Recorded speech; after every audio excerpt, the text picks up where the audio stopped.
Μήπως τελικά τρώμε τα συναισθήματά μας? Όσο προχωράτε μαζί μου σε αυτή την πληροφόρηση, θα δείτε ότι κάτω από την αρρώστια της παρορμητικής πολυφαγίας, αλλά και των άλλων διαταραχών φαγητού, όπως είναι η ανορεξία και η βουλημία, συμβαίνει και αυτό. Το φαγητό βέβαια, όπως ξέρουμε όλοι, σήμερα δεν καλύπτει μόνο τις διατροφικές μας ανάγκες, αλλά καλύπτει και τις κοινωνικές μας και τις συναισθηματικές, αλλά και τις ψυχολογικές μας ανάγκες. Είναι πολύ μέσα στη ζωή μας και αυτό το ξέρουμε όλοι και είναι πια πάρα πολλά αυτά τα θύματα που έχουμε του χασίματος του ελέγχου με το φαγητό. Γιατί αυτό συμβαίνει, μας το εξηγούν οι ειδικοί επιστήμονες. Μας αναφέρουν λοιπόν ότι ο αιώνας που διανύσαμε και που σε λίγο λύγει, όπως ξέρουμε όλοι, έχει χαρακτηριστεί σαν τον αιώνα του άνθους. Και ο αιώνας όμως που έρχεται έχει χαρακτηριστεί σαν τον αιώνα της κατάθλιψης.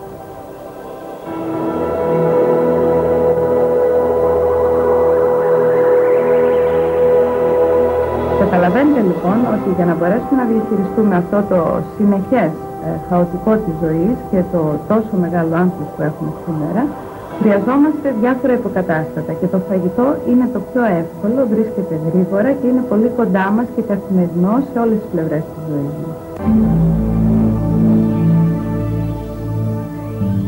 Η παρορμητική πολυφαγία είναι μια πολύ δύσκολη αρρώστια και είναι δύσκολο να την ελέγξουμε από μόνοι μας. Στην ουσία έχει υπάρξει ένας εθισμός εκεί με το φαγητό και γι' αυτό βγαίνουμε εκτός ελέγχου σε σχέση με τις ποσότητες που χρησιμοποιούμε φαγητού. Η ιατρική βέβαια καθορίζει την παρορμητική πολυφαγία σαν μια ανισορροπία της ενέργειας. Θα δούμε όλο αυτό το ιατρικό μέρος και πώς αποθηκεύεται το πάχος από την υπερβολική τροφή, αλλά εκείνο που εμείς θέλουμε να δώσουμε εδώ είναι τεχνικές να αλλάξει ο τρόπος σκέψης που έχουμε και η στάση που έχουμε με το φαγητό, ώστε να προέλθει αυτή η παρόρμηση για τη ζωή και όχι η παρόρμηση για το φαγητό που υπήρχε πριν στη ζωή μας. Η ιατρική ορίζει την ασθένεια της παχυσαρκίας σαν μια ανισορροπία της ενέργειας, δηλαδή της ισορροπίας μεταξύ της ενέργειας που παίρνουμε από το φαγητό και υπό τη μορφή φαγητού και της ενέργειας που μπορεί να κάψει το σώμα μας. Η ενέργεια, όπως ξέρουμε, μετρείται με θερμίδες. Εάν πάρουμε περισσότερες θερμίδες από όσες καταναλώνει το σώμα μας, οι παραπάνω αυτές θερμίδες θα αποθηκευτούν ως λίπος. Οι τροφές διασπούνται στο πεπτικό σύστημα και μετά εισέρχονται στο αίμα με τη μορφή λίπους και άλλων θρεπτικών ουσιών. Το λίπος αυτό πηγαίνει από το αίμα στα λιποκύτταρα, τα οποία δημιουργούν ένα λιπόδι ιστό και αποθηκεύεται υπό μορφή τριγλυκυριδίων. Τα λιποκύτταρα μπορούν να επεκταθούν και να αποκτήσουν περίπου το διπλό μέγεθος από το φυσιολογικό τους. Αυτό ονομάζεται υπερτροφία των κυττάρων. Όταν γεμίζουν τα υπάρχοντα λιποκύτταρα, ενεργοποιείται ο μηχανισμός δημιουργίας νέων, καινούριων. Αυτή η διαδικασία ονομάζεται υπερπλασία των κυττάρων. Όταν ένα άτομο χάνει βάρος, τα λιποκύτταρα ξεφουσκώνουν και συρρυκνώνονται. Σε σύγκριση με τους ανθρώπους που έχουν κανονικό βάρος, οι υπέρβαροι κινδυνεύουν περισσότερο να ασθενήσουν από καρδιακά νοσήματα, υψηλή πίεση, ανεβασμένη χολυστερίνη, διαβήτη και προβλήματα του σκελετού και των οστών. Το σημαντικό που μπορεί να βοηθήσει εδώ για τη διαχείριση του βάρους είναι να αλλάξουμε τις κακές συνήθειες. Και όλες αυτές οι τεχνικές που μας διδάσκουν το πώς να αλλάξουμε αυτές τις συνήθειες, που είναι καταστροφικές για μας, ονομάζονται διαφοροποίηση συμπεριφοράς.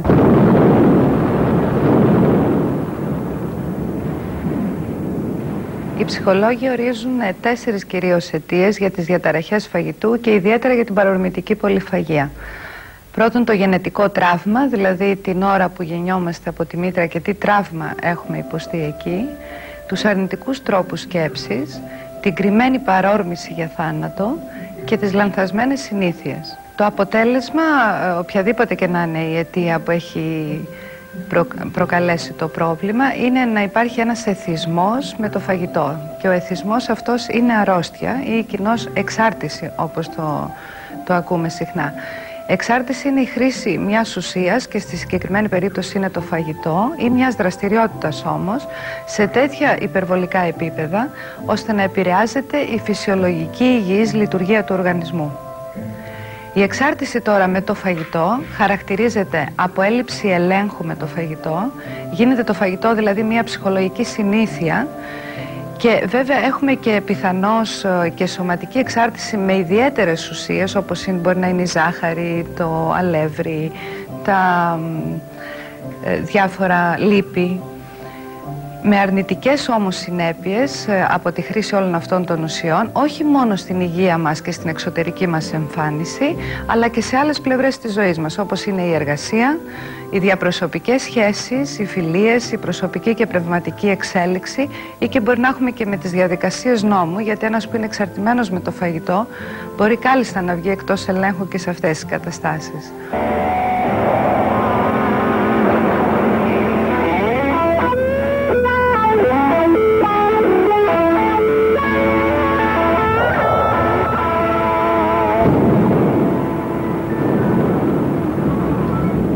Η έλλειψη ελέγχου είναι αυτό που χαρακτηρίζει όλες τις καταστάσεις εθισμού. Η εξάρτηση όμως με το φαγητό συγκεκριμένα γίνεται ένα απαραίτητο εργαλείο για τη συναισθηματική μας επιβίωση. Αποσύρει το άγχος, τις ανησυχίες μας, τους φόβους. Είναι μια πάρα πολύ καλή μάσκα για τον πόνο. Είναι η μήτρα, θα έλεγα, ή ο παράδεισος ή η σπηλιά, όπως και να το πούμε. Γενικώς όμως είναι μία δραπέτευση και μία χαλάρωση. Η αυτόματη αντίδραση βέβαια στα συναισθήματά μας όμως. Αυτό καθορίζει η εξάρτηση με το φαγητό. Και αυτός είναι και ο ακρογωνιαίος λίθος για την ανάρρωση, να ασχοληθούμε με το συναισθηματικό μας κομμάτι. Εάν αυτός ο λίθος αποσυρθεί, δηλαδή το φαγητό, αυτή η ουσία, ένας εξίσου δυνατός λίθος πρέπει να αντικαταστήσει τον προηγούμενο. Διότι χωρίς τη μάσκα αυτή του πόνου είναι πάρα πολύ δύσκολο να βγούμε από αυτή την αρρώστια. Να δούμε τώρα αυτό το σύνδρομο του εθισμού, που βέβαια μας βοηθάει να αποφύγουμε καταστάσεις, όπως είπαμε, να αποσύρουμε το άγχος, μάλλον να ναρκώσουμε τον πόνο μας. Ποια είναι τα χαρακτηριστικά που μπορεί να παρουσιάζει? Και αυτά κυρίως είναι και τα χαρακτηριστικά της προσωπικότητας ενός ατόμου που έχει γίνει θύμα αυτής της αρρώστιας. Πρώτον είναι η παρορμητικότητα, η οποία δεν έχει να κάνει μόνο με το φαγητό. Αυτό το γνωρίζουμε όσοι έχουμε αυτή την αρρώστια. Λέμε θα φάμε ένα και προχωράμε και σπάμε άλλους 10 κανόνες και έχουμε φτάσει να φάμε 24 και να μην είναι αρκετά. Αλλά η παρορμητικότητα αυτή εξαπλώνεται και στις σκέψεις, δηλαδή σκεφτόμαστε πάρα πολύ έντονα και πολλά πράγματα, και στις αποφάσεις μας υπάρχει μια παρορμητικότητα, αλλά και στις αντιδράσεις μας. Αντιδρούμε πολύ γρήγορα και παρορμητικά. Οι προσεγγίσεις πάλι στον τρόπο που αντιμετωπίζουμε τα πράγματα είναι προσέγγιση του άσπρου μαύρου. Η τελειομανία είναι ένα ίδιο πάλι χαρακτηριστικό των θυμάτων αυτής της αρρώστιας. Θέλουν τα πάντα να γίνονται τέλεια και βέβαια οι απαιτήσεις είναι πάρα πολύ υψηλές, με αποτέλεσμα να αγχώνονται πάρα πολύ και να καταφεύγουν μετά στη χρήση του φαγητού. Έπειτα υπάρχει μία μυστικότητα, γιατί κάτω από αυτή την αρρώστια πραγματικά αναγκάζεσαι να λες πάρα πολλά ψέματα και να κρύβεσαι πολύ συχνά, γιατί δεν υποφέρεται εύκολα αυτή η παρόρμηση που έχουμε με το φαγητό. Επίσης αγνοούμε και σμικρύνουμε, θα έλεγα, προβλήματα ή αγνοούμε καταστάσεις και τις συνέπειες που έχουν ορισμένες καταστάσεις. Λέμε δεν είναι έτσι, είναι λιγότερο, δεν έχω παχύνει τόσο πολύ, είμαι ακόμη αδύνατη. Υπάρχει όλη αυτή λοιπόν η αγνόηση και η σμίκριση του προβλήματος. Υπάρχουν τάσεις απομόνωσης και το φαγητό βέβαια εκεί βοηθάει πάρα πολύ καλά, είναι πολύ καλός μας φίλος. Υπάρχει μία αυτοτιμωρία, μία συμπεριφορά αυτοτιμωρίας και τιμωρούμαστε βέβαια καθαρά με το φαγητό, με το να βγάζουμε το σώμα μας εκτός ελέγχου. Υπάρχει ένας ρόλος πολύ έντονος του φροντίζω τους άλλους. Λένε ότι οι πολυφάγοι, αυτοί οι οποίοι χρησιμοποιούν με αυτόν τον τρόπο το φαγητό, ξέρουν πάρα πολύ καλά να φροντίζουν τους άλλους και πολλούς άλλους μάλιστα, και αδυνατούν να φροντίσουν τον εαυτό τους. Ακόμη και σε στάδια ανάρρωσης 2 και 3 ετών παρουσιάζονται αυτά τα άτομα να μην μπορούν να φροντίσουν συστηματικά τον εαυτό τους. Επίσης ενεργούμε αλλά και αισθανόμαστε με τρόπους εξαρτητικούς. Και έπειτα υπάρχουν πάρα πολλές άμυνες, γιατί αυτή η αρρώστια πονάει πάρα πολύ και η άμυνα είναι ένα πολύ βοηθητικό και καλό εργαλείο να κρυφτεί αυτός ο πόνος.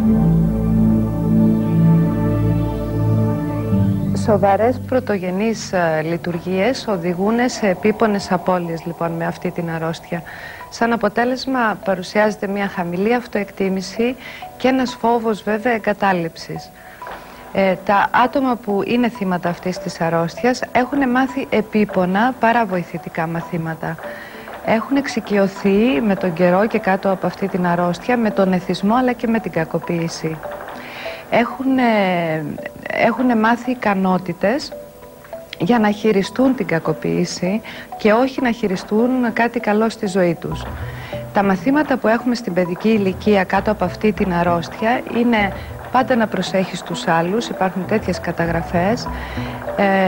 Αν κάνεις πράγματα για τους άλλους, τότε οι άλλοι θα στα ανταποδώσουν και θα σε αγαπήσουν. Αν δεν κάνεις πράγματα για τους άλλους, οι άλλοι θα αποσύρουν την αγάπη τους. Και αυτό είναι και πολύ σημαντικό κάτω από αυτή την αρρώστια, να μάθουμε να λέμε όχι και να είμαστε σίγουροι ότι οι άλλοι δεν αποσύρουν την αγάπη. Αν την αποσύρουν, δεν είναι κάτι σημαντικό για την ύπαρξή μας. Να μην δείχνουμε τα άλλα μαθήματα στην παιδική ηλικία, είναι μην δείχνεις το θυμό σου και τη λύπη σου, οπότε αυτό ανακουφίζεται σιγά σιγά με διάφορα φαγητά ή και με ζάχαρη. Να διατηρείς την ευτυχία στους άλλους, να είσαι πολύ υπεύθυνος, να μην κάνεις πράγματα που φαίνονται ανεύθυνα, να μην κάνεις λάθη, και αυτό είναι και ένα ίδιο και της εκπαιδευτικής μας, θα έλεγα, ιδεολογίας, δεν πρέπει να κάνουμε λάθη. Να μην ενοχλείς τους άλλους. Άλλα μαθήματα είναι να είσαι γενναίος, να δείχνεις πάντοτε δηλαδή δυνατός και να μην δείχνεις το ευάλωτο κομμάτι σου. Να προβλέπεις τις καταστάσεις, γιατί δεν το είδες αυτό και έγινε αυτό το ατύχημα.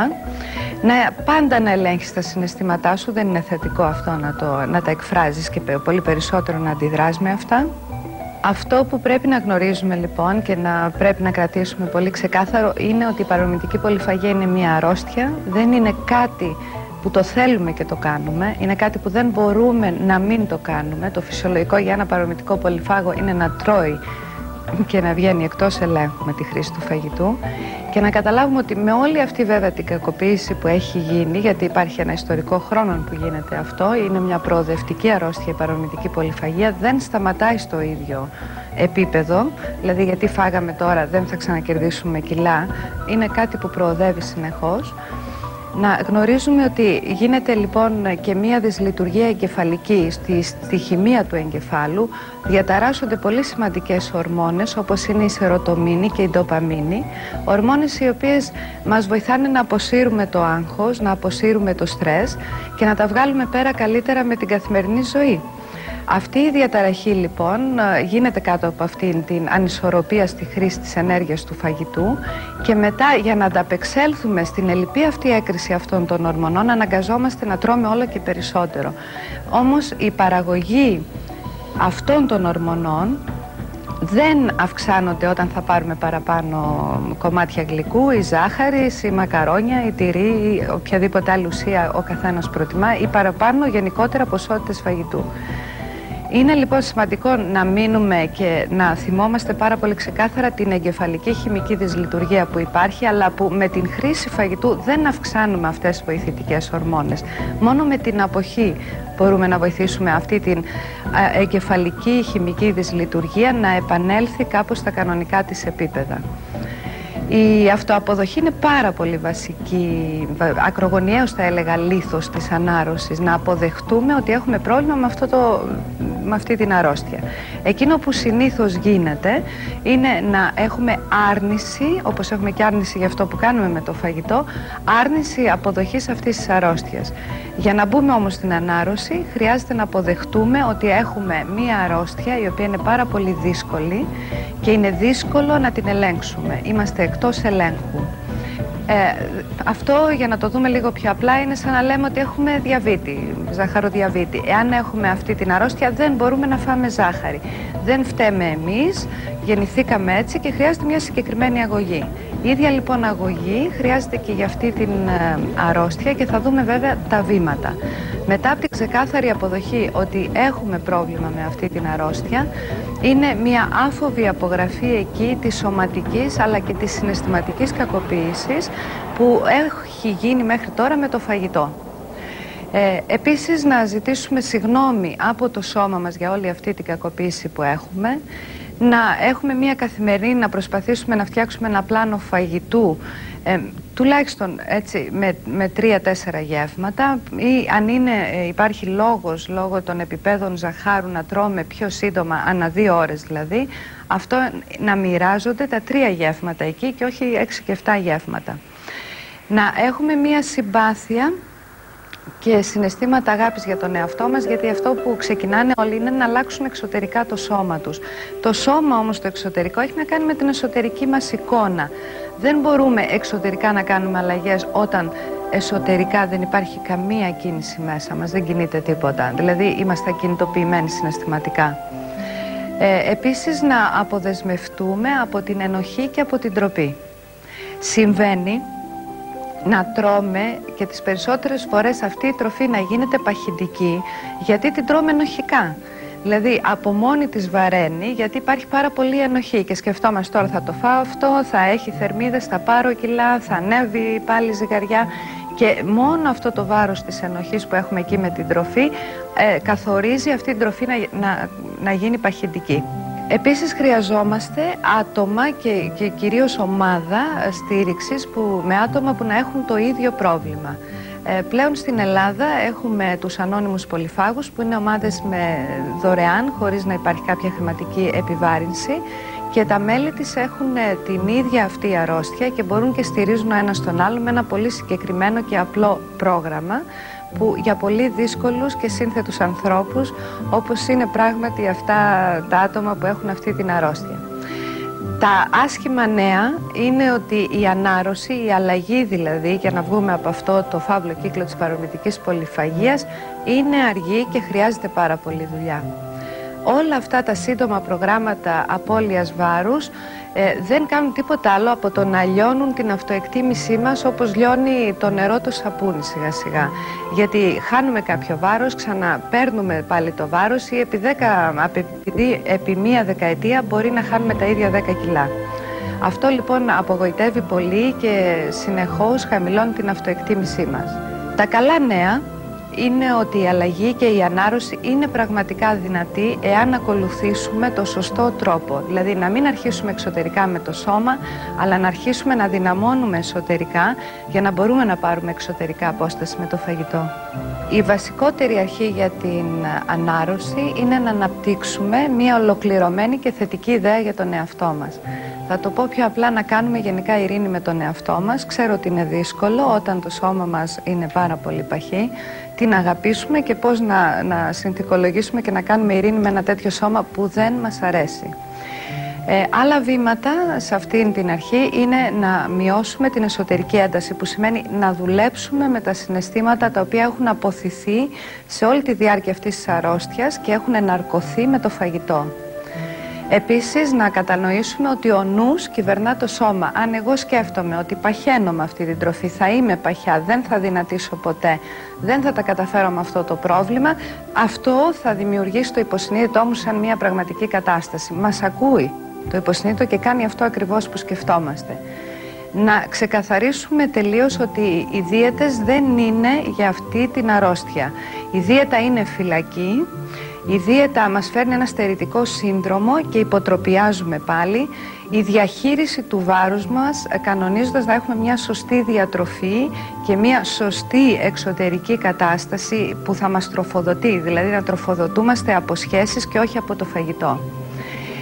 Η μόνιμη απώλεια βάρους συμβαίνει σε μια ατμόσφαιρα ελευθερίας. Δηλαδή αν συνεχώς έχουμε ένα αρνητικό νοητικό πρότυπο και δεν είμαστε ελευθερωμένοι, δεν έχουμε αρχίσει να ελευθερώνουμε συναισθήματα, δεν μπορούμε να έχουμε ανάρρωση και μάλιστα μόνιμα να κρατήσουμε το βάρος που έχουμε χάσει. Επίσης να μην έχουμε ενοχή για το φαγητό, όπως είπα και πιο πριν.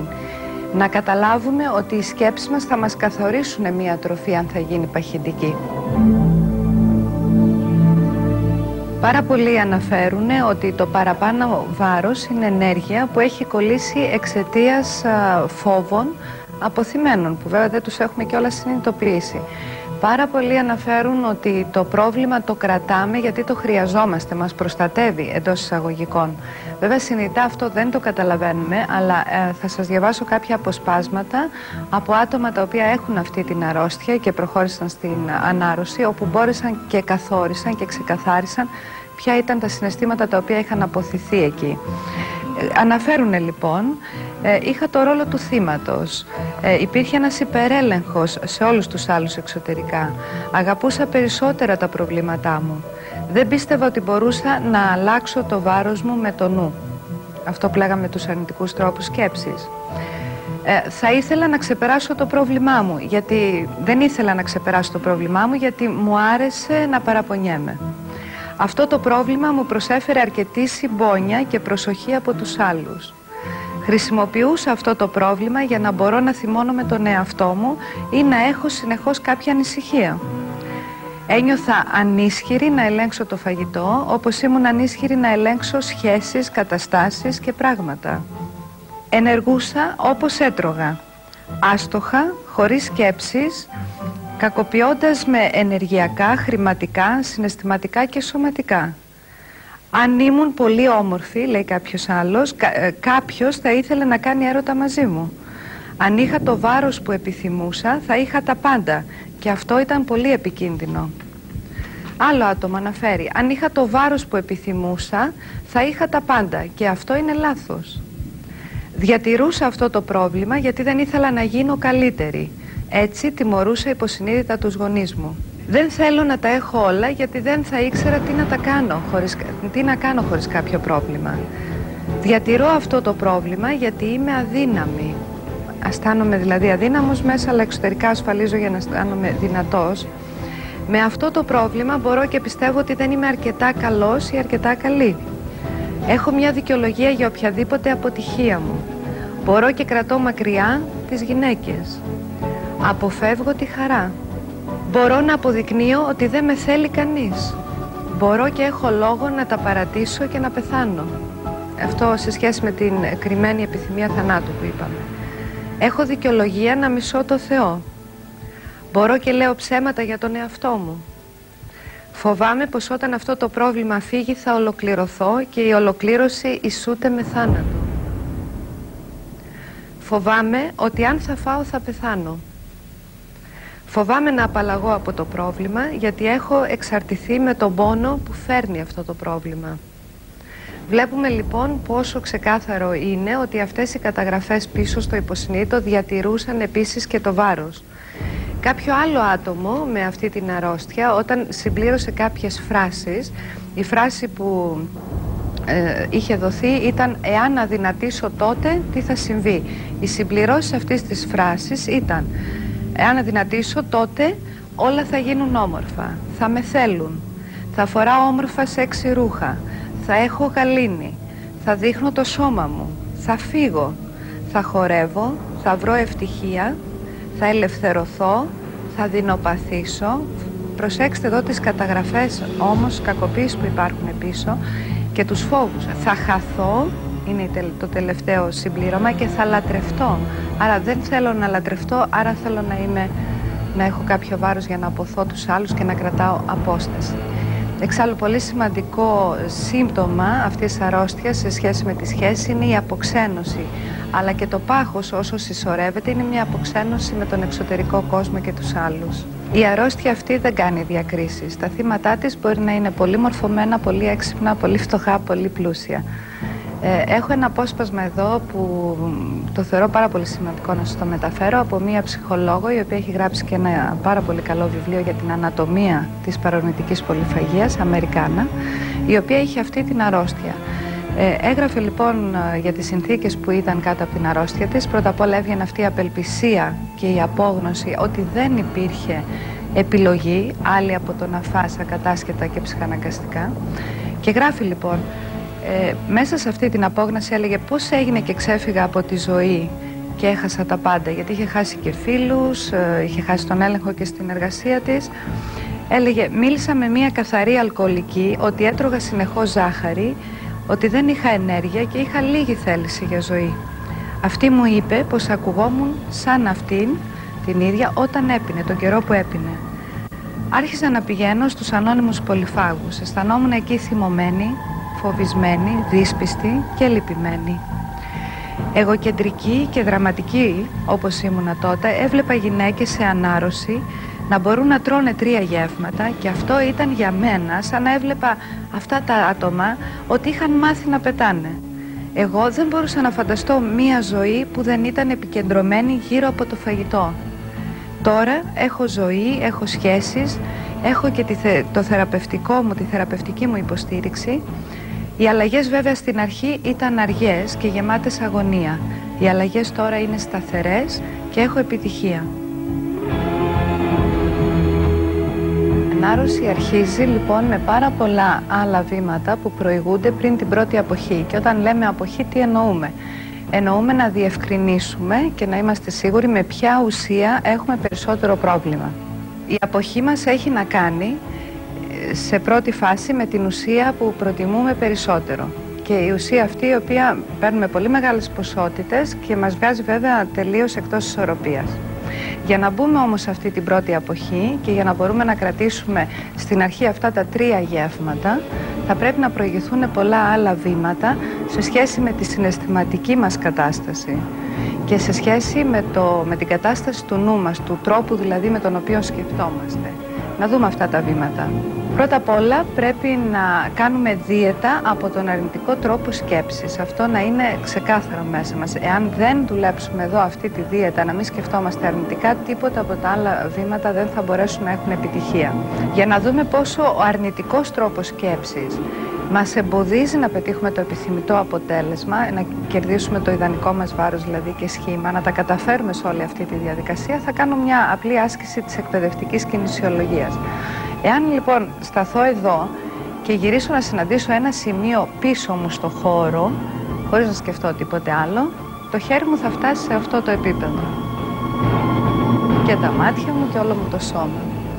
Εάν σκεφτώ όμως έντονα, είμαι εδώ και σκεφτώ έντονα ότι μπορώ να ξεπεράσω αυτό το σημείο που είχα φτάσει πριν και να φτάσω πιο κάτω, που σημαίνει για την αρρώστια που συζητάμε εδώ ότι μπορώ να τα καταφέρω, να αποκτήσω το ιδανικό μου βάρος και το ιδανικό μου σχήμα και να μην αποτύχω μέσα σε αυτή τη διαδικασία,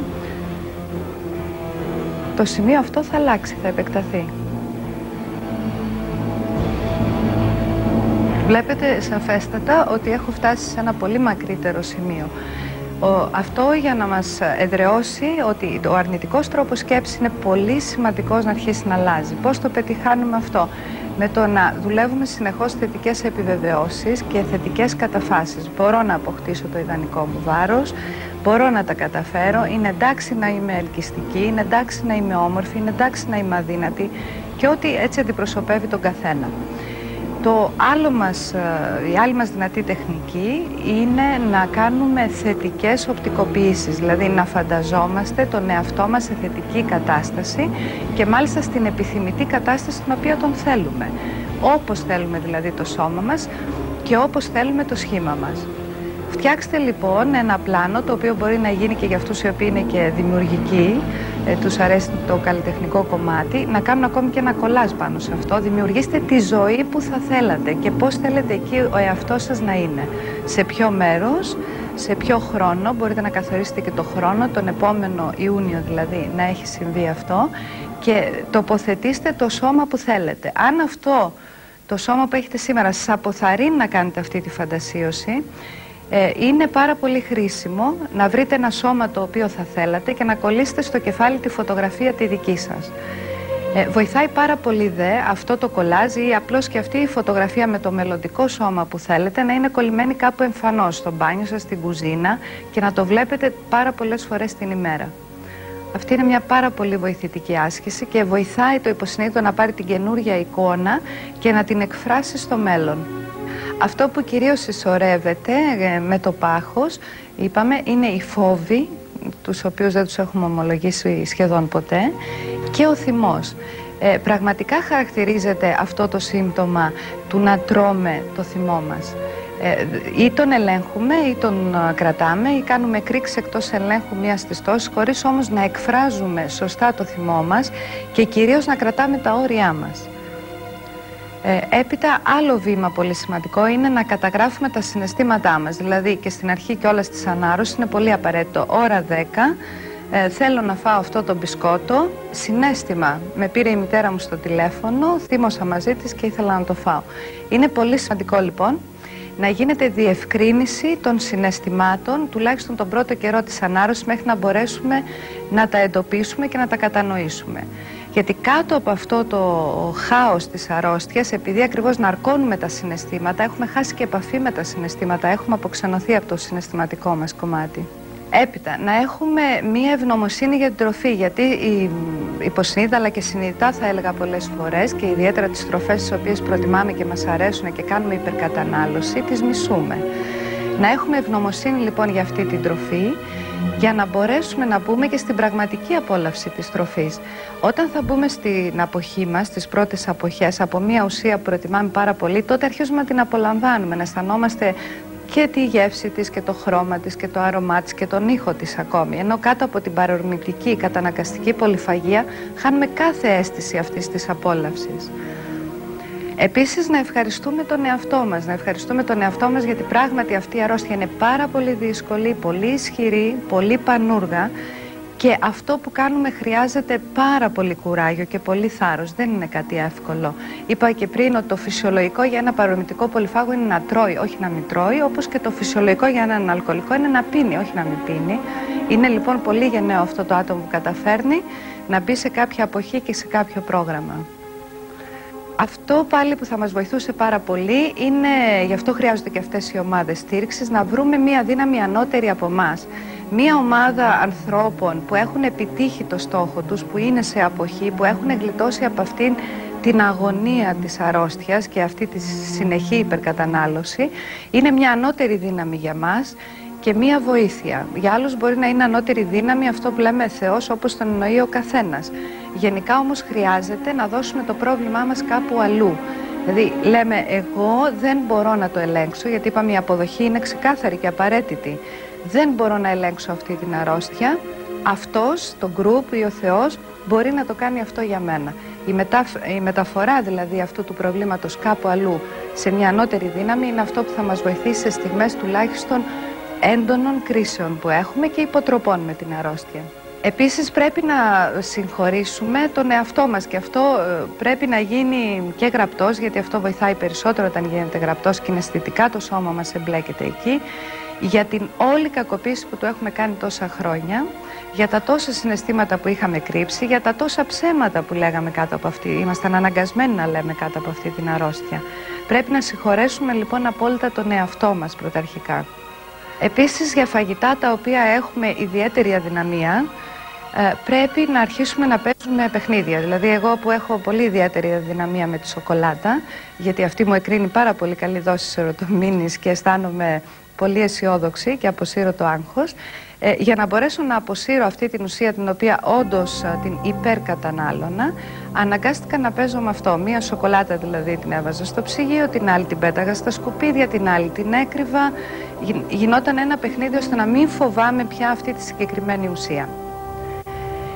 Επίσης χρειάζεται περιποίηση του εαυτού. Είναι πάρα πολύ δύσκολο στην αρχή να το πετύχουμε αυτό, αλλά πρέπει όσο γίνεται πιο συχνά να περιποιούμαστε τον εαυτό μας και κυρίως στην αρχή με μασάζ, γιατί η άσκηση βοηθάει, αλλά στην αρχή το να πούμε σε ένα παρορμητικό πολυφάγο κάτω από τον καταναγκασμό αυτής της υπερκατανάλωσης να κάνει άσκηση, αυτό είναι κακοποίηση. Δεν έχει τη διάθεση, δεν το απολαμβάνει και δεν είναι κάτι που θα λειτουργήσει.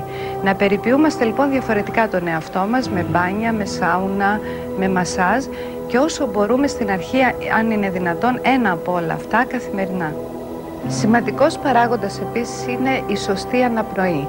Η αναπνοή μας βοηθάει να ελευθερώσουμε το σώμα μας από τα αρνητικά και απειλητικά συναισθήματα. Η αναπνοή μας δίνει την αίσθηση ότι και παίρνουμε ζωντάνια και ζωή από την αναπνοή και τρεφόμαστε δηλαδή με αυτό που λέγεται αγάπη και ζωή. Επίσης το να αναπνέουμε και μάλιστα σε ένα συγκεκριμένο χρόνο που θα σας δείξω αυτή την άσκηση βοηθάει το υπεσυνείδητο να έρθει σε μία στάθμη, σε ένα επίπεδο όπου αφομοιώνει το καινούριο που θέλουμε. Δηλαδή μία αναπνοή σε ίσους χρόνους, δηλαδή ας πούμε 3 χρόνους η αναπνοή, 3 χρόνους σταματάμε και 3 χρόνους γίνεται η εκπνοή. Αυτό το επαναλαμβάνουμε περίπου 10 λεπτά πρωί και βράδυ. Και μετά από αυτή την άσκηση αναπνοής, δηλαδή συνεχώς επί 5 λεπτά έως 10 το πρωί και το βράδυ, βάζουμε εκεί την καινούργια εικόνα που θέλουμε για τον εαυτό μας. Είτε έχει να κάνει με το σώμα μας, είτε και με άλλους παράγοντες γύρω-γύρω της ζωής μας. Και εκεί δίνουμε αυτές τις θετικές διαβεβαιώσεις, αυτό το στάδιο χαλάρωσης και αναπνοής, ότι αξίζω να έχω το ιδανικό μου βάρος και το ιδανικό μου σώμα. Αξίζω να έχω ό,τι θέλω στη ζωή, αξίζω να έχω πολύ καλές σχέσεις, αξίζω να είμαι ελκυστική και ό,τι άλλο έχει καθορίσει ο καθένας τις θετικές του διαβεβαιώσεις που είχαμε θίξει προηγουμένως. Το σπάσιμο αυτών των παλιών κανόνων επιβίωσης που είχαμε μάθει θα μας προκαλέσει ανησυχία, φόβο και πολυφαγία. Αυτό το λέω για να μην αποθαρρυνθούμε ότι μπαίνοντας σε μια εποχή ή κανονίζοντας να έχουμε 3 γεύματα την ημέρα, νομίζουμε ότι πάντα θα είναι έτσι. Θα υπάρχουν λοιπόν παλινδρομήσεις, θα υπάρχουν κρίσεις στο φαγητό, δεν πρέπει να αποθαρρυνόμαστε και θα ξαναρχίσουμε πάλι για 24 ώρες να παραμείνουμε καθαροί. Μόνο για σήμερα, όπως απλά λένε και τα μέλη των ομάδων αυτών. Είναι σημαντικό να χρησιμοποιούμε το σύστημα υποστήριξης. Εάν την ώρα που έχουμε μία παρόρμηση, μία κρίση χρησιμοποιήσουμε, να τηλεφωνήσουμε σε κάποιον, η κρίση υποχωρεί από ό,τι έχουν πει πολλά μέλη αυτής της αρρώστιας. Επίσης, να δεσμευτούμε, να χρησιμοποιούμε όλα αυτά τα εργαλεία ανάρρωσης που αναφέραμε πιο πριν. Η δεύτερη αποχή πρέπει να μείνει τουλάχιστον 6 μήνες σε σχέση με την πρώτη. Δηλαδή, επί 6 μήνες έχουμε κάνει μία αποχή σε μία ουσία που είχαμε ιδιαίτερο πρόβλημα ή έχουμε μπει στην αποχή με τα 3 γεύματα. Μετά από 6 μήνες μπορούμε να προχωρήσουμε σε μια δεύτερη ουσία ή να ελαττώσουμε ίσως τις ποσότητες από τα 3 γεύματα τα οποία παίρνουμε. Στην αρχή δεν μας ενδιαφέρει η ποσότητα να ελαττωθεί πάρα πολύ, έτσι, αρκεί να μπορούμε να τρώμε 3 φορές την ημέρα και να μην τις υπολογούμε ενδιάμεσα, αυτό το οποίο συνήθως κάνουν πάρα πολλά άτομα κάτω από αυτή την αρρώστια. Για να μπορέσουμε όμως να ασκηθούμε και στις διαπροσωπικές μας σχέσεις, γιατί πάρα πολλές φορές αυτές οι καταστάσεις με τις διαπροσωπικές σχέσεις μας δίνουν την παρόρμηση, μας καθορίζουν και μας κινούν προς το φαγητό, θα πρέπει να κάνουμε και εκεί κάποια πράγματα. Να μάθουμε, να πω κάποιες ιδέες, να ζητάμε αυτό το οποίο θέλουμε και όχι με χειριστικό τρόπο ή με πλάγιους τρόπους. Να λέμε πάντοτε αυτό το οποίο μας απογοητεύει, είμαστε μόνοι. Να εκφράζουμε αυτό το θυμό όταν τον αισθανόμαστε ή το πλήγωμά μας ή τη λύπη ή το φόβο μας. Να έχουμε προσδοκίες, δηλαδή να προσδοκούμε ένα πολύ καλύτερο αποτέλεσμα από τον εαυτό μας. Να λύνουμε τις συγκρούσεις, γιατί κάτω από την ένταση των συγκρούσεων η παρόρμηση του φαγητού μεγαλώνει. Να αποφασίζουμε κάθε μέρα να παίρνουμε βοήθεια από κάποια συγκεκριμένη ομάδα ή άτομα που έχουν το ίδιο πρόβλημα. Είναι σημαντικό να μένουμε κοντά με τους νικητές, όπως απλά λένε και τα μέλη των ομάδων αυτών. Να μην κάνουμε δηλαδή τον καιρό της πρώτης ανάρρωσης τουλάχιστον με άτομα παρέα τα οποία έχουν παρόρμηση φαγητού και δεν είναι κάτω από κάποια ανάρρωση, κάποιο πρόγραμμα. Αυτό θα μετρήσει πάρα πολύ αρνητικά για τη δική μας ανάρρωση. Επίσης η θεραπεία, αυτό που το έχουμε ξαναπεί, να αρχίζει να είναι ένα μέλημά μας, να αρχίζει από μέσα, να μην παραμελούμε το εσωτερικό μας κομμάτι. Να μοιραζόμαστε με τους άλλους αυτό το οποίο εμείς βιώνουμε μέσα στην ανάρρωση. Είτε είναι η δυσκολία είτε είναι η χαρά που παίρνουμε από την ανάρρωση. Να ζητάμε βοήθεια, να λέμε τα μυστικά μας, γιατί κάτω από αυτή την αρρώστια έχουμε μάθει να κρύβουμε πολλά πράγματα και μάλιστα κάποιος είπε κάτι που μου αρέσει πάρα πολύ. Είσαι τόσο άρρωστος, είμαστε τόσο άρρωστοι όσο και τα μυστικά που κρατάμε. Επίσης να παίρνουμε υποστήριξη για τις ανάγκες τις οποίες έχουμε. Να σταματήσουμε επίσης να κακοποιούμαστε παίρνοντας όσα αντέχουμε λογικά και όχι αυτά που παίρνουμε χωρίς να τα αντέχουμε και μετά βγαίνουμε εκτός ελέγχου. Να παρακολουθούμε καθημερινά τις εσωτερικές μας φωνές, τι είναι αυτό το οποίο ακούμε.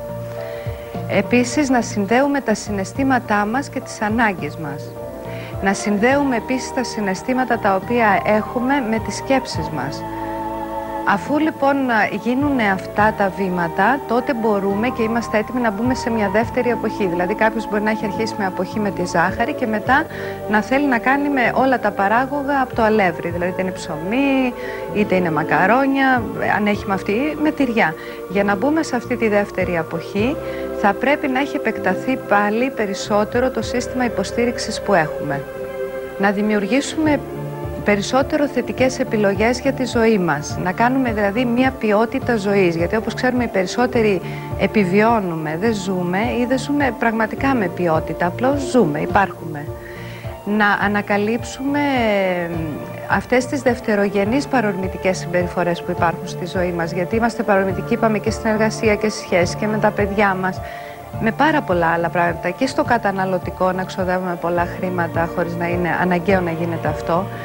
Να αρχίσουμε επίσης μία δουλειά σε σχέση με το να είμαστε ελκυστικοί. Το πρόγραμμα της ανάρρωσης έχει να κάνει με ελκυστικότητα. Δηλαδή δεν μπορούμε να έχουμε αρχίσει να χάνουμε κιλά και να εξακολουθούμε να φοράμε τους φαρδείς μανδύες που φοράγαμε πριν. Πρέπει πραγματικά το σώμα, έστω και λίγα κιλά όταν αδυνατίζει, να του αλλάζουμε και τα ανάλογα ρούχα για να μπορούμε να χαιρόμαστε. Αυτά τα σχόλια που λένε οι άλλοι βέβαια για την ελκυστικότητά μας, αλλά και εμείς να χαιρόμαστε τον εαυτό μας. Βέβαια στην αρχή, όταν έχουμε μόνιμα επί χρόνια αυτό το πρόβλημα, δεν χαιρόμαστε καθόλου με τα θετικά σχόλια που λένε οι άλλοι, ίσα μας πειράζει.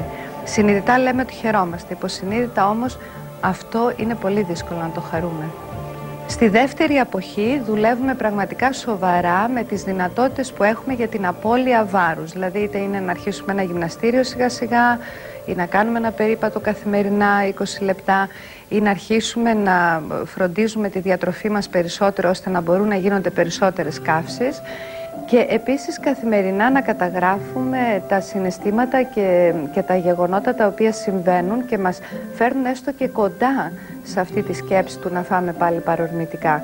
Όταν έχουμε μία κρίση και φάμε βουλημικά πάνω στην κρίση, δεν είναι εκείνη την ώρα η κρίση που συμβαίνει. Έχει πριν διάφορα μηνύματα και ίσως και πολλές μέρες πριν. Αρχίζουμε, κλεινόμαστε, αρχίζουμε να μην επικοινωνούμε, λέμε πάλι ψέματα, νιώθουμε θλιμμένοι και μετά συμβαίνει βέβαια η κρίση. Αυτό είναι πολύ σημαντικό να το έχουμε κατά νου σε σχέση με αυτή την αρρώστια. Ένα σημαντικό κομμάτι οποιοδήποτε προγράμματος διαχείριση βάρους είναι να αλλάξουμε τον τρόπο της διατροφής μας. Δεν έχει σημασία εδώ ποιο τρόπο θα ακολουθήσει ο καθένας. Είναι σημαντικό όμως να μειώσουμε το σύλλογο των θερμίδων που παίρνουμε, να περιορίσουμε τα λίπη που παίρνουμε, να ελέγχουμε το μέγεθος των μερίδων που έχουμε ετοιμάσει να φάμε, να έχουμε μια ισορροπημένη διατροφή που σημαίνει αυτό να είναι πλούσια σε λαχανικά, σε φρούτα, σε φυτικές ίνες, να περιορίσουμε τα αγαπημένα μας φαγητά και αυτές τις ουσίες ιδιαίτερα προτιμάμε πάρα πολύ για πολύ ξεχωριστές περιπτώσεις. Εκτός αν αυτή η ουσία είναι πολύ για μας επικίνδυνη και έχουμε μπει σε πλήρη αποχή με αυτή την ουσία. Η άσκηση επίσης είναι πάρα πολύ σημαντικό κομμάτι για τη διαχείριση του βάρους. Η άσκηση όχι μόνο μας βοηθάει να κάψουμε θερμίδες, αλλά βοηθάει να αισθανθούμε καλύτερα. Όπως λένε οι ειδικοί, γύρω στα 40 με 45 λεπτά άσκησης, όχι και τόσο έντονης, βοηθάει πια την έκρηση της σερωτομίνης, οπότε αισθανόμαστε πολύ καλύτερα. Βέβαια, πριν πάρουμε ένα πρόγραμμα για άσκηση, είναι καλό να συμβουλευτεί ο καθένας τον γιατρό του σε σχέση με τις ιδιαίτερες ανάγκες τις οποίες έχει. Είδαμε λοιπόν πάρα πολλούς τρόπους με τους οποίους μπορούμε να ξεφύγουμε πραγματικά από τα νύχια αυτής της πολύ δυνατής αρρώστιας.